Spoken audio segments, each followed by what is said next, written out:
this morning. I did take the small calves to the vet.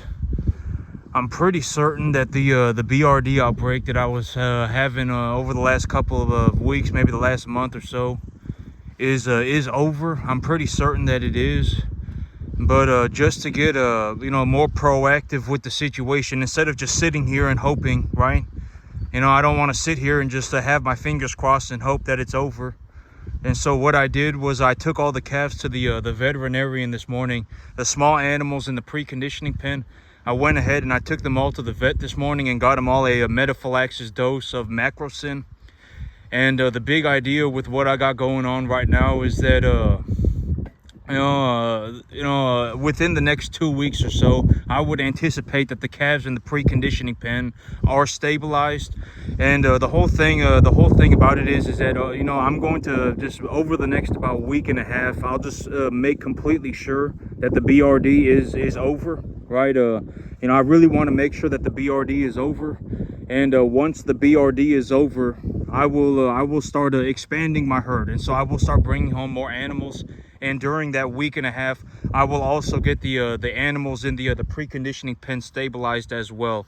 And I got them all a shot of antibiotic this morning as a proactive measure to just make sure that the BRD is all over, because the small calves, I didn't metaphylaxis the small calves when they first got here. And the smaller the animal is, the more at risk they are of developing health problems. And so I just went ahead and did that for the small calves. Next week, sometime I will get them their booster shot. And then I will take a look at the rest of my herd for the next week and a half. And if over the next week and a half, if the animals look okay, I will start re-expanding my herd, okay? I will start re-expanding my herd, but all in all, I am still going to be reducing the size of my balance sheet. But and it is what it is. It just is what it is. When I shrink the size of my balance sheet, you have to understand that when I shrink the size of my balance sheet, I effectively just flood myself with money. All right, I end up in a situation where I just start flooding myself with money, and I don't want to flood myself with money. All right, I've spoken about this. I don't want to be in a situation where I just make hundreds of thousands of dollars and I just sit here. I got hundreds of. I don't want to be in that situation, right? That's not going to do anything. I make whatever 400. It's not going to do anything. All right, the cash does not do anything. All right, I speak about this all the time. Cash does not do anything. Cash, if you have $500,000 in your bank account right now, in 10 years you will have $500,000 in your bank account, and there's a very real possibility that there was inflation and that $500,000 will buy you less. Okay, there's a very realistic possibility that in 10 years, in 10 years, and I've spoken about this, the whole idea of Coca-Cola, of a T-bone steak, right? Whatever makes sense to you. There's a very real possibility that if you buy a can of Coca-Cola right now for $1, that in 10 years, that can of Coca-Cola will be $1.50. There's a very real possibility of that, okay? And I use Coca-Cola as an example. I'm not saying Coca-Cola is the entire economy. I'm just saying that is a very realistic example of what could happen in the future, all right? Of what I see is happening in the future. If you go to the grocery store right now and you buy a T-bone steak for $12 a pound, there is a very real possibility that that $12 a pound T-bone steak will be $15 a pound in 10 years. And you will more or less be buying the exact same steak. All right. There's a very realistic possibility of that happening.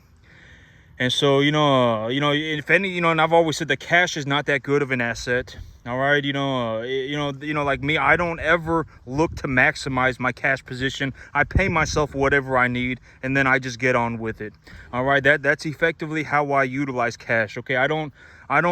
Cash is a borderline. I'm not going to say it's a worthless asset. Cash is not a good asset. Okay. Cash is a good asset. Cash is not a phenomenal asset. You should not be cash poor. All right, you should not be cash poor.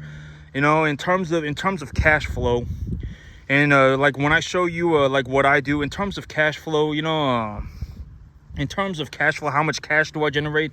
In terms of just maybe I generate maybe about 10 times You know, maybe I generate about 10 times more than I spend. Okay, you know, and you know that's about how much cash flow I have.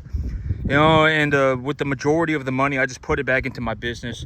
And you know, over the next 2 weeks, once I have made absolutely sure, once I have absolutely made certain that the BRD has passed, once I have made certain of that, I will start growing my herd again. And you know, but in all honesty, I do have to, you know, but the whole idea is that, you know, I do have to reduce the size of my herd, you know, and so I got to figure out exactly what I'm gonna do. I've been thinking maybe I just start liquidating a little bit earlier and then bring them in a little bit smaller, or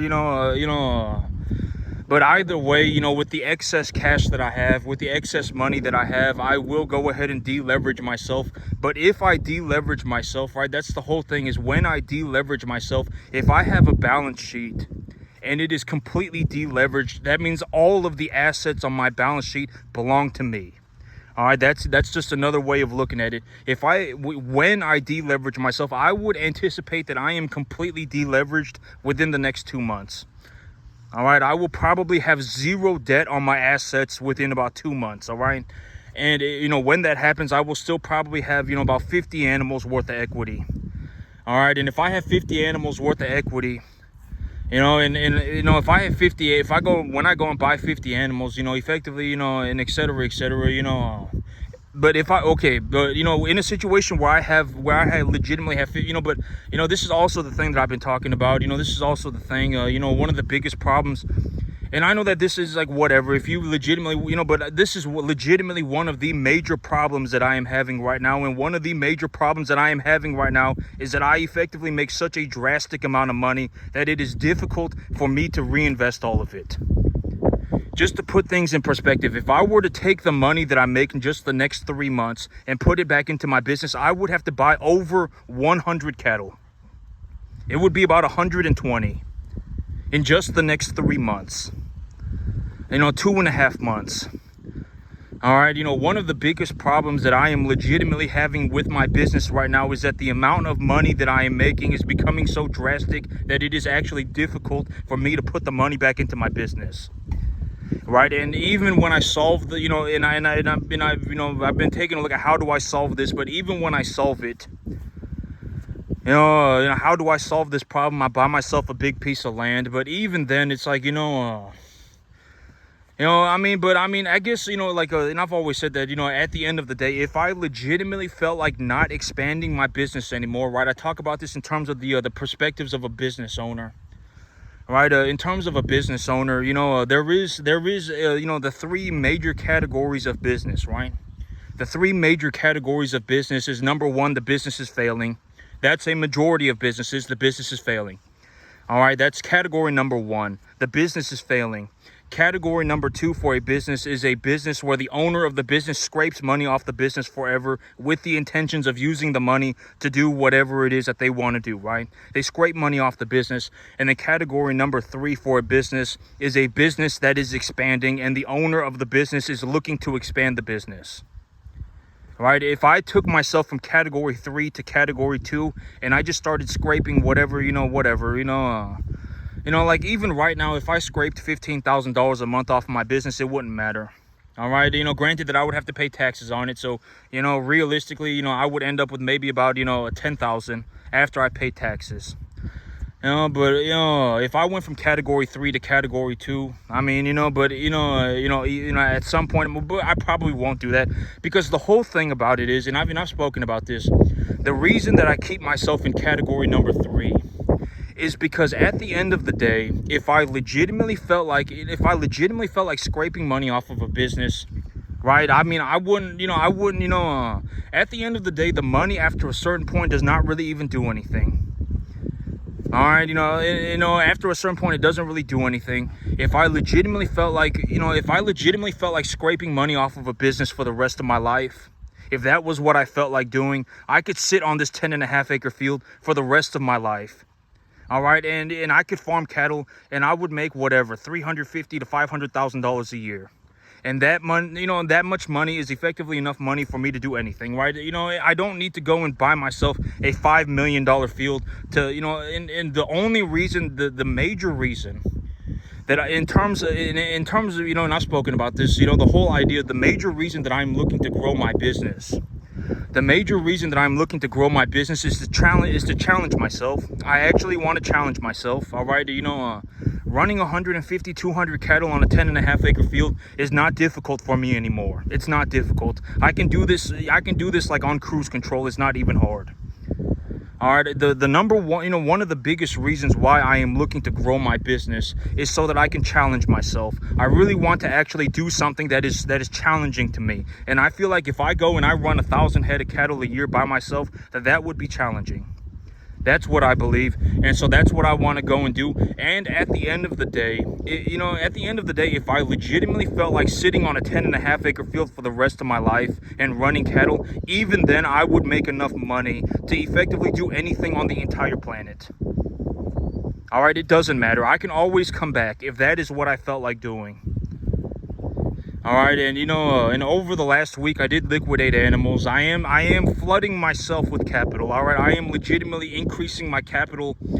I'm increasing the amount of capital that I have drastically, but I'm not looking to do that over an extended period of time. I am deleveraging myself with the money that I am generating, but I'm not looking to maximize my cash position.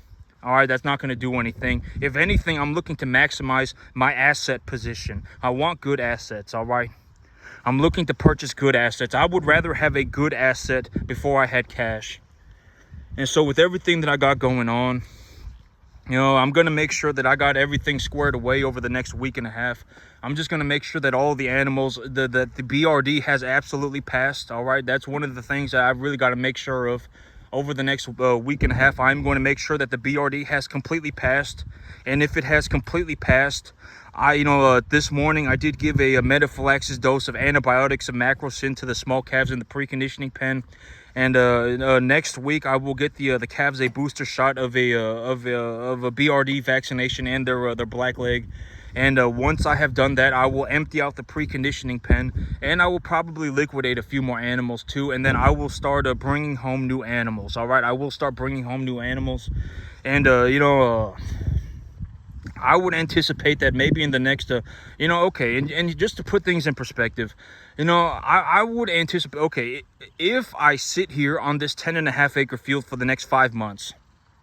If I sit here on this 10.5 acre field for the next 5 months, I would, then it would become very difficult for me, to really make a large sum of money. All right, it would become very difficult for me to make a large sum of money simply because I would run out of space.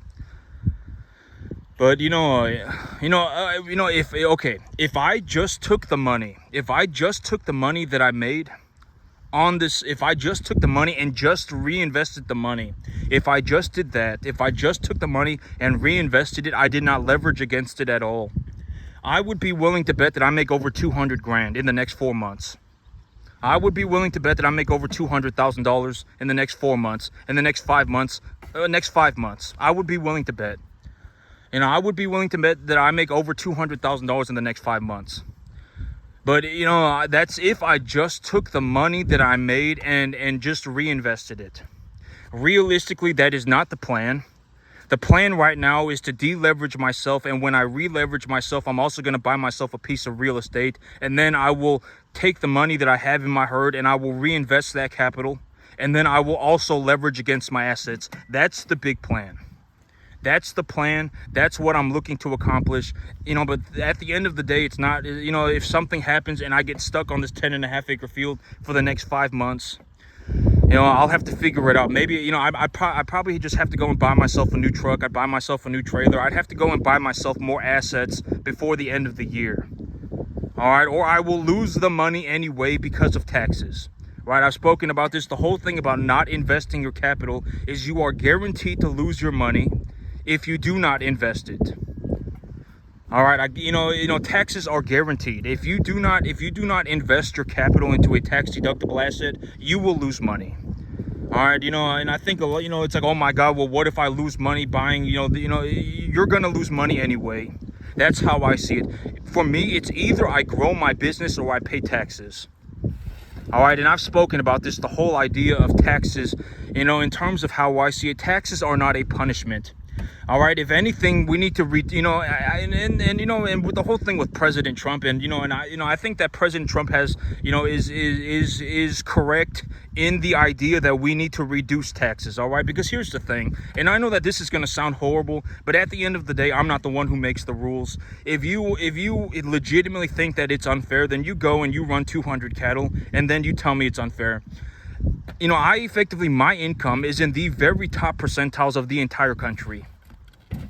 My income is in the very top percentiles of the entire country, and my taxes are minusculely low. All right, my taxes are, if not zero, borderline zero. All right, I do pay some taxes, right? I don't know exactly what taxes I pay, but I know I do pay some taxes. But my taxes are very low, like borderline zero. And I know that sounds horrible. When I say it sounds horrible, but you have to understand that the reason that it is like that is because I take all of my capital and I invest it into a tax deductible asset. That's why it's like that. And that's, and at the end of the day, if you want to go and do it, then go and do it. All right. The whole thing about it, the whole tax situation is that, like when you have if you're poor and you legitimately think that increasing the taxes on the rich is going to solve your problem, congratulations, you're an idiot. All right. Because, you have to understand that in terms of legitimately generating large amounts of money, you and I, me and everybody else in the country effectively has access to the exact same system. And I have shown you exactly how I do it, right? I purchase these assets. These assets are tax deductible. I purchase them at their appraisal value. And I intentionally increase the value of the asset. And whatever I need, I pay myself whatever I need, right? And then I leverage against my balance sheet as well, right? And when I do this, that's how I take my tax burdens to borderline zero, right? If you wanted to go out, if anybody, if you legitimately, if you live in America and you legitimately decided that you wanted to go and do this for yourself, you could do it as well. Nobody's stopping you. All right. It's a free country. You can do whatever the heck you want. All right. But this whole thing about, oh my God, it's not fair. Oh my God, it's not fair. What's not fair? All right. I mean, I don't know what else to tell you. All right. If anything, we need to we need to lower the taxes. All right. We need to lower taxes. All right.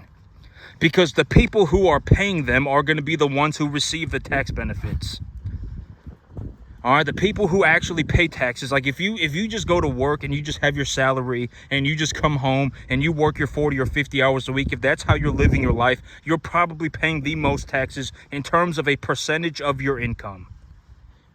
As a percentage of your income, you are probably paying the most taxes out of anybody. All right, you have to understand the situation. In terms of a proportion of my income, my taxes are minusculely low, borderline zero. All right, and it's probably like, in terms of a proportion of my income, okay, and at the end of the day, if you're in this, if you're, paying, taxes, you have to understand, if you're in this, and I'm not saying, and I'm not encouraging tax evasion, right? I've spoken about this. I'm not talking about tax evasion. All right, tax evasion is not intelligent. All right, I'm talking about legally reducing your income tax burdens. All right, I'm talking about reducing your tax burdens legally. And if you want to know exactly how much of a tax benefit you will get from purchasing any asset, choose one. A business, you can purchase a business, you can buy a piece of land, you can buy cattle. Choose an asset. And then if you want to know exactly what your tax situation is, go and talk to an accountant about it. All right, go and talk to an accountant about it. They will tell you. Find an accountant that specializes in your line of work and then ask the accountant. All right, and the whole thing about it is, we have to reduce the taxes, all right? Because, and I've spoken about this, the big idea with the economy, the most objectively straightforward way that I can describe the economy right now is that effectively the goalpost has moved by $2,000 a month. All right, if you were making, $3,000 a month 10 years ago and you enjoyed your life, you probably need to make $5,000 a month right now to get the same exact life that you had 10 years ago at $3,000 a month. And and in all honesty, we should just be flat out honest about it. If you're making about $5,000 a month, you're effectively lower middle class. All right, if you're effectively making about $5,000 a month, you're about lower middle class. If you're making $7,000 a month, you're middle class. And if you're making about $10,000 a month, you're upper middle class. And the thing about middle class is that you have to understand that middle class is not exactly, middle class is not the realm of wealth. All right, you have to understand that if you're middle class, you're effectively still middle class. You're still borderline going to be spending every dollar that you make. Borderline, you probably will.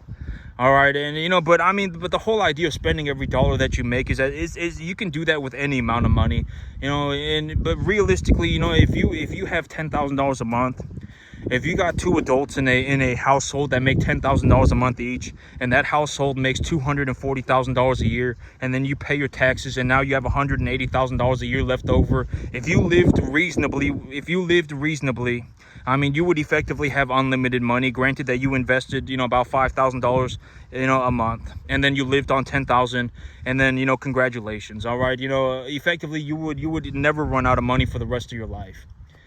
And but that's the situation that we're in. All right, if you make about $5,000 a month in today's economy, you're about lower middle class. If you make $7,000 a month, you're middle class. And if you make $10,000 a month, you're upper middle class. But even if you're upper middle class, you're not making a substantial amount of money. All right, are you reasonably making enough money to buy anything on the entire planet? Sure, you can reasonably buy anything, but chances are, you're still gonna have to, more or less work. Effectively, you're not gonna feel but granted that, you would be doing okay. All right, you would be doing okay. Are you going to be doing phenomenally well? Not really. All right, not really. But and I know that sounds horrible, and it is what it is. But I'm not saying that to be a malicious person. All right, but that's effectively, because if we lie about it, that's not going to help anybody, right? I mean, that's effectively the situation that we're in today. When you take a look at it for what it is, I mean, but if anything, we have to lower taxes. All right, we have to lower taxes simply because the average person does need more money to simply afford the same things that they had. All right, we need to lower taxes. All right, raising taxes is not going to do anything, especially not to people like me. All right, and I know that sounds horrible, but you have to understand that it is what it is. Like, if you want to go and you want to start yourself a cattle business and you want to run 200 cattle a year by yourself, and then reduce your income tax burdens, if that's what you want to do, then go and do it. Nobody's stopping you. All right, it's not unfair. It is what it is. All right, we have to cut the taxes. We have to lower taxes. All right, because the average person actually does need more money to effectively afford the same exact things. And then what needs to really happen is that effectively a majority of the country needs to learn how to make more money. All right, because chances are working your job is not going to be enough. Working your job is not going to be enough. All right, working your job is not going to be enough. You're going to have to start investing your capital. We're going to we have to get more people invested into America. All right, we have to get more of the average person invested into America. All right, we have to encourage more average people to invest in America. If you're not invested, then congratulations, you will die poor. All right, if you do not invest your capital, you will die poor. I would be willing to bet 10-1. All right, if you do not invest your capital, you will die poor. We need to get more people invested into the country, and we need to lower the taxes. All right, that's how I see it. And there are all sorts of investments that you can make. I'm not saying, and I've always said this, you don't need to become a cattleman to become wealthy. As far as I know, in terms of a farmer, in terms of a legitimate, I farm to make money, effectively, I don't even know anybody even doing 10%. I legitimately don't even know anybody doing 10%. All right, I legitimately make enough money on this backyard to where I don't ever have to worry about money again. I don't worry about money at all. Legitimately 0%. I am not concerned about money at all. 0%. All right, I legitimately generate massive excess. Massive. I mean, I do very well for myself. All right, I am not concerned about money at all. Okay, legitimately 0%. And the whole thing, over the next 2 weeks, I will make absolutely sure that the BRD has passed. I will make absolutely sure that the BRD is gone. And if the BRD is gone and the animals in the preconditioning pen have been stabilized with an extra shot, and et cetera, I gave them all their antibiotics this morning. If once they are stabilized, I will let the animals out of the preconditioning pen into here, and then I will start bringing home new animals. And I will start, I may even start liquidating some of the bigger animals a little bit faster, so that I can reduce the size of my balance sheet. And then over the next 2 months, I will reduce the size of my balance sheet. I will effectively have zero leverage. I will have zero leverage on my herd. And when I have zero leverage on my herd, at that point, I will look to re-leverage myself. And when I re-leverage myself, I'm also looking to buy myself a new piece of land. And, at some point, I also need to buy myself a new truck. And, I will also probably have to purchase about 150 cattle. I will have to purchase about 100 cattle as well. And even then, it's a rolling, compounding effect. By the end of the year, I may legitimately have to purchase, over 250 animals. And so, but that's what I got going on right now. I got it all done this morning. I sold about I did sell 8 animals last week, or this week. Technically, it's this week. I sold them on a Sunday and yesterday. So I sold 8 animals this week. Sale barns are closed next week. The week after that, I will be looking to re-expand my herd.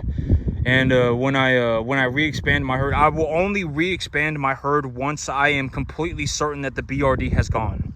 All right, once I'm completely certain that the BRD has passed, that the BRD has passed, has ran its course, then I will re-expand my herd. But also, I'm not looking to full-on re-expand my herd. I'm just looking to keep my preconditioning pens full. And I will actually have to reduce the size of my balance sheet. But when I reduce the size of my balance sheet, I legitimately flood myself with money. I legitimately end up in a situation where I am just, putting massive amounts of money in my bank account, and I don't want to do that. I don't want to do that. It's not going to do anything. The money's not going to do anything. I would rather have assets. I would rather have 200 cattle. All right, I would rather have 120 cattle. All right, I don't want to sell my animals and then just sit there and I don't want to do that. I would rather have 120. I would rather have 150 cattle. And so I'm really going to push forward over the next 5 months. And I got it, I got it all situated. I got everything ready to go. But it is what it is. Like, when you take a look at my business, when you take a look at how I do things, when you take a look at how I utilize capital, you need to understand that, this is like one of the most important things that I could ever emphasize. This is one of the most, and I've always said, the whole thing about money is, don't ask a poor person about money. If you ask a poor person about money, they will legitimately ruin you for the rest of your life. And I'm not saying I'm not saying just take my word for it. The thing about me is I don't, if every single one of you legitimately dropped dead instantaneously, it would not matter to me at all, 0%. And I know but it is what it is. At the end of the day, if I legitimately just sat here on this 10.5 acre field for the rest of my life and ran 200 cattle a year, I would still make enough money to do anything on the entire planet. It doesn't matter. All right, and I'm not saying these things to be malicious. I'm just legitimately saying, if every single last one of you dropped dead, it wouldn't matter to me. It wouldn't. I don't know how else to put it. It just wouldn't. All right, the average person is not a saint. Chances are you're not a saint. I mean, I'm not a saint. All right, why lie about it? I mean, it is what it is. All right, there are benefits to making drastic sums of money. There are benefits to it. All right, you know, would I sell my soul to the devil for money? No, I wouldn't. I run beef cattle. All right, I run beef cattle. I do honest work. All right, you know, if people like me did not farm you know, if you didn't, okay, you know, the American farmer is legitimately like the most successful farmer on the entire planet, right? If Americans stopped farming, the world would starve. Legitimately, if America stopped farming, the world would starve. All right, you know, at the end of the day, it is what it is. All right, is it a perfect system? No, it's not a perfect system. But, you know, you can work on making it better. People can work on making it better. I work on making it better. All right, you know, it is what it is. All right, you know, I legitimately, you know, just to put things in perspective, I legitimately grow enough meat. I legitimately grow enough meat on this field by myself to feed like the entire city that I am in for like a whole week. All right, you know, I can effectively feed this entire city for a week by myself. That's how much food I produce on my own. All right, you know, that's why I get paid the amount of money that I do. All right, you know, don't ask a poor person about money. All right, you know, and I'm not saying ask me about it. I don't even care if you died. I'm telling you how I see money. And when I take a look at it, when I show you this, you have to understand that all of this costs me nothing. That's like the most fundamentally important idea that I can show you in terms of investing. Why do you invest your capital? Because when your capital is invested and it is producing you a positive return, your capital, your assets are equitable and they are generating you money. This does not cost me anything at all, $0. This does not cost me anything, okay? That's very important to understand. This does not cost me anything. If I stopped doing this, I would hemorrhage hundreds of thousands of dollars a year. I would hemorrhage money. Hundreds of thousands of dollars a year. I would lose hundreds of thousands of dollars, all right? This does not cost me anything. All right, you know, you don't ever want to end up in a situation where you think that you cannot do something because you don't have the money. If you know, a lot of times when someone says we can't do that because we don't have the money, it's not because they don't have the money. It's because they have a lot of problems almost all the time. You don't ever want to end up in a situation where you believe that you cannot do something because you don't have the money. All right, you don't want to end up in that situation. And I'm also not saying go and live your dream and leverage yourself to the eyeballs. I'm just saying that when you have a good asset, the whole reason of having good assets is because these assets are equitable. And at the end of the day, if you are a very high level investor, you're looking for something that is tax deductible, you're looking for a tax benefit, you're looking for tax breaks, and you're looking to intentionally increase the value of your asset. That's what you're looking to do. That's how I did it. And you don't have to do that in the cattle business. You can do that in any business. You could do that in like legitimate business, like business acquisition. You can go and buy yourself a business and increase the revenue of the business. And if you increase the revenue, if you increase the top line of the business, the value of the business has gone up and you are increasing your cash flow. Right? If you go and you buy yourself a commercial building and the commercial building has a vacancy and it's in a good spot, then you know you can purchase the building at a discount, fill the vacancy. Then congratulations, you have increased the value of the building. Right? If you buy an apartment complex and it has a 93% occupancy and the rent has not been raised in 5 years, right? And it needs to be remodeled, and you can get it for a discount, a substantial discount, and then you buy it for that substantial discount, you remodel it, and you increase the occupancy rate by 4%, then congratulations, you've intentionally made yourself money. You've added value to the apartment building. All right, there are a lot of ways to generate lots of money. And this is also what I mean by, you know, you really have to look into, you know, you really want to be looking into, you know, about $5,000 a month. And I know that for the average person, that sounds like a lot of money, but you have to understand that when you start getting into the top portions of the economy, the people in the top portions of the economy are different. All right, they are different. We are different. $5,000 to somebody like me is absolutely nothing. It is scraps. $5,000 a month is absolutely nothing. All right, you know, if you make $5,000 a month, you're probably practically homeless. You have to understand that, you know, to people in the top portions of the economy, $5,000 a month is absolutely nothing. All right, this is also something that you will have to understand, and there are a lot of ways to make money. A lot of ways to make money. You can buy yourself a business. You can buy yourself a commercial building. You can buy yourself cattle. If you legitimately want to go the farming route, if you legitimately want to become a farmer, then you could even do this. All right, you know, even you could even do my business, right? You know, or, you know, you could buy stocks, you could buy whatever. You know, as long as you are purchasing a good asset, as long as you understand what the tax benefits are, and as long as you understand what your return is going to be, you know, within a reasonable margin, as long as you have an understanding of that. And at the end of the day, you know, you don't just want to do that. You actually want to get yourself into a situation where you actually understand an asset thoroughly enough to intentionally increase the value of the asset yourself. That's how you generate large amounts of money, okay? That is how you generate large amounts of money. $5,000 a month is absolutely nothing. $5,000 a month is pennies, it's scraps, it is borderline nothing. If you make $5,000 a month in today's economy, you'll be practically homeless. You'll be borderline a bum. All right, you know, $5,000 a month is absolutely nothing. There are many ways to make drastic sums of money. You know, find something that you understand and then go and do it. All right, you know, you don't want to be in it. You know, you don't want to convince yourself to be poor. All right, you know, you don't want to convince yourself to be poor, okay?